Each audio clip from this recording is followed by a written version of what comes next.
வணக்கம் வாரியர்ஸ். இன்றைக்கி அதிகாலை பணிக்கு புறப்பட்டாச்சு. நேற்று நண்பர் நமக்கு காஃபி வாங்கி கொடுத்தாரு. அதனால் நம்ம கூட இருக்க நண்பர்களுக்கும் சேர்த்து காஃபியை பிடிச்சிக்கிட்டு ஷிஃப்ட்டுக்கு கிளம்பியாச்சு. ஷிஃப்ட்டு முடிச்சுட்டு வந்துட்டு ஸ்பின்னச் மீலை போட்டாச்சு. கூட போடுறதுக்கு மீன் ஒரு குட்டி தூக்கத்துக்கு அப்புறம் நம்ம வழக்கமாக போடுற ப்ரீ ஒர்க் அவுட் மீனையும் சேர்த்து அரைச்சிட்டு இந்த கிர்னி பழம் நம்ம ஊரை விட இந்த ஊரில் ரொம்ப டேஸ்ட்டாக இருக்குது.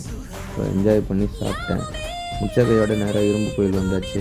இன்றைக்கி நமக்கு லெக்கு, ஸோ அதுவும் வால்யூம் ட்ரைனிங்கு நல்லா பொறுமையாக போட்டு மாட்ரேட் வெயிட்டில் எல்லா ஒர்க் அவுட்டையும் இன்றைக்கி வச்சு முடிச்சிக்கினேன். எதுவும் வெயிட்டு பெருசாக போட்டு புஷ் பண்ணல.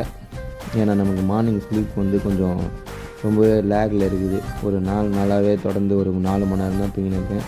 சரி, முச்சக்கையோட அப்பர் பாடி பம்ப் இல்லாமல் பாடி என்ன கண்டிஷன் இருக்குதுன்னு சொல்லி செக் பண்ணி பார்த்தேன். இந்த நேரத்தில் நமக்கு இந்த எஸ்டிஆர் தான் ஞாபகம் வந்தாப்புல. நம்ம தலைவன் செஸ்ட்டை போட்டு ஆப்ஸ் பார்த்தார்ல, அந்த மாதிரி தான் லோவர் பாடியை போட்டு பாடி கண்டிஷன் செக் பண்ணியிருந்தேன். ஏதோ ஓரளவுக்கு பரவாயில்ல ஃபார்மு. அதோட அங்கேருந்து நேராக புரத வேட்டைக்கு நேராக கிளம்பியாச்சு. இந்த கிழங்கா மீன் இது தும்புளி மீன் சொல்லுவாங்க. இது ரொம்ப நல்ல ப்ரோட்டீன் சோர்ஸு, ஃபேட்டும் ரொம்ப கம்மி.